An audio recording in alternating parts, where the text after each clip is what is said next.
Hello sa mga Marcos Luiris and supporters. Ay nako, mayroon tayong balita mga beswa. Alam po natin na mag-ama na ito lumipad papuntang Hong Kong mga kababayan. So, alam niyo ba pagpunta ng Hong Kong, hindi po lahat ng OFW ay makadeterte. Yan napakatandaan nyo mga beswa. Allah, yung mga OFW na iba talaga naman grabe yung sigaw nila para dito kay Sara Duterte. Nako, parang itinaboy na si Sara sa Hong Kong mga kababayan. So dahil dito guys, no, panoorin nyo po yung short video na ito. Tapusin nyo hanggang dulo para mapanood nyo yung sigaw ng mga OFW. Paano nila sinigawan si Sara Duterte. Agay, nakakahiya yun guys ha. But syempre sa mga balita ngayon ay lumipad sila papuntang Hong Kong because yung mga issue na yung mga kumakalat ngayong balita dahil naglabas ng arrest warrant ang ICC. So dahil dyan mga bes, sabi nga nila sa ating mga kababayan, tumakas si Digong. Sabi ko naman baka nakatunog, 'di ba? Well, sabi niya nga matapang siya, 'di ba? Harapin niya ang ICC. For sure 'yan, harapin niya. Sabi niya nga pagbabarilin niya. Di kinaloka. Alam nyo, pag matapang kaharapin mo, hindi yung tumakas ka. If ever naman totoo yung mga nasa social media, mga kababayan. Pero, hindi rin na tayo magugulat sapagkat ang ICC, in the last year pa naman yan matunog po ang pagpapalabas ng arrest warrants laban sa dating Pangulo anytime from now. But there's no exactly date. Kaya, hintayin natin. Kung totoo man itong balita na ito guys, well, maghintay po tayo mga kababayan. Pero sa aking nakikita, yung pananaw ko, yung tsuri ko dito, kung talagang pupunta sa Hong Kong, kung talagang campaign ng PDP sortie, guys, dito sa Hong Kong, supposed to be kasama yung mga senator, no? Pero kaso hindi So, siyempre malikot ang utak natin mga kababayan.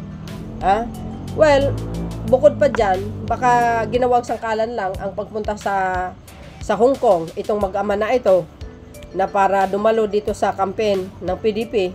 Sabi nga, no? Or sa akin naman, sa tingin ko, may mas mahigit na agenda yan ang dating Pangulo. Kasi alam po natin, nagigipit sila ngayon mga kababayan. Siyempre, dahil nakatunog na ito, ang ICC anytime, mag-issue sila ng arrest warrant. Sabi nga ng Malacanang, si Secretary Ruiz, i-correct natin po, no? Mayroon po siyang narinig tungkol dyan. Pero wala siyang direct na sinasabi na mayroong arrest warrant. No, narinig niya lang po yun. Ito na naman ngayon ang pinapakalat ng mga dilis. Ginawa nilang viral at fake news. Palabasin pa sinungaling si Secretary Ruiz. And then, sinabi mo naman po ng Solgen is, wala pang notice ang ICC, no?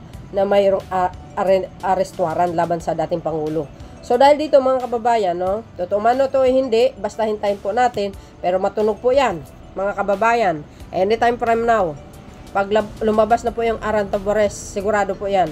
No? So, ang pinaka-points natin dito, yung pagpunta niya sa Hong Kong. Bakit hindi niya kasama ang mga senatorial? Or may mas higit na agenda.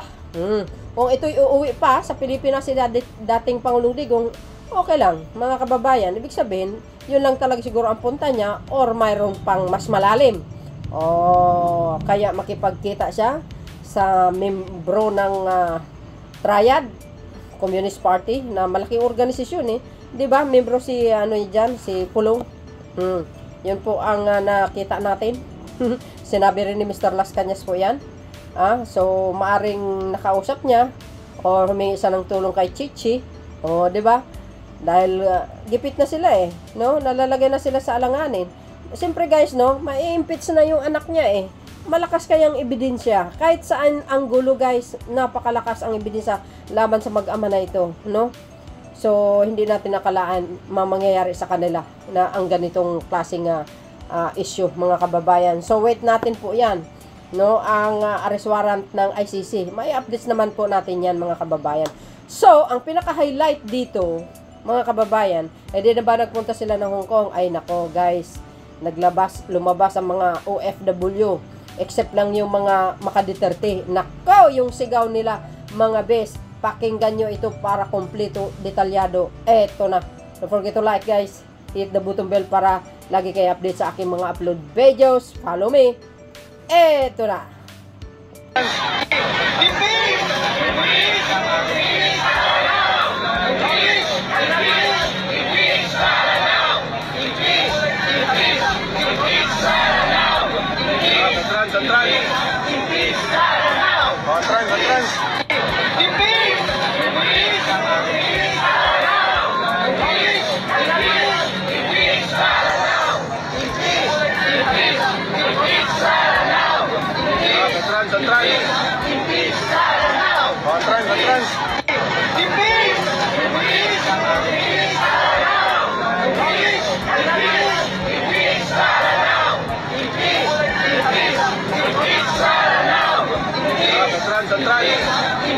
Ito guys, si Sarah oh.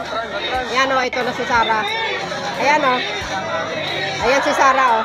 Oh, ayan.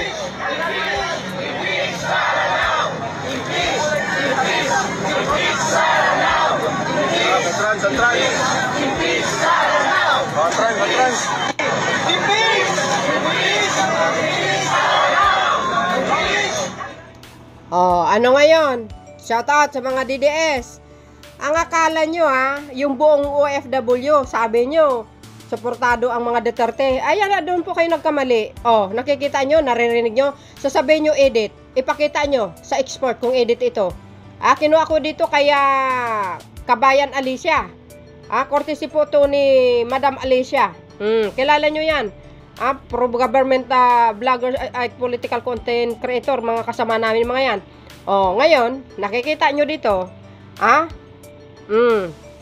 Legit po yan. Walang halong hidit.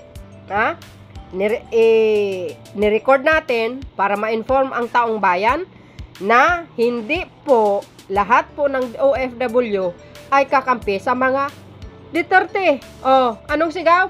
Impeach Sara, impeach Sara, impeach. Sinusuka siya. Oh, ano kaya ang feel? Ang feel ni Madam Sara doon sa mga sigaw ng ating mga kababayan ng Pilipino diyan po sa Hong Kong. Ganon. Kaya nga sabi natin, mga politisyan na sa matataas na posisyon, ayusin nyo ang mga performance nyo para hindi po kayo mapunta sa mga ganitong klaseng mga kahihiyan. Oh, tingnan nyo. Oh, nag-spread yan ngayon, nag-viral yan guys. Tingnan nyo Oh, ano na naman ang sasabihin ng mga DDS? Sasabihin, fake yan, excuse me, mag-research kayo. So yun guys, ano po ang kapalagayan nyo? Well, kayo na pong balang umusga mga kababayan. See you again on my next upload video. Bye bye bye and babus. God bless Philippines.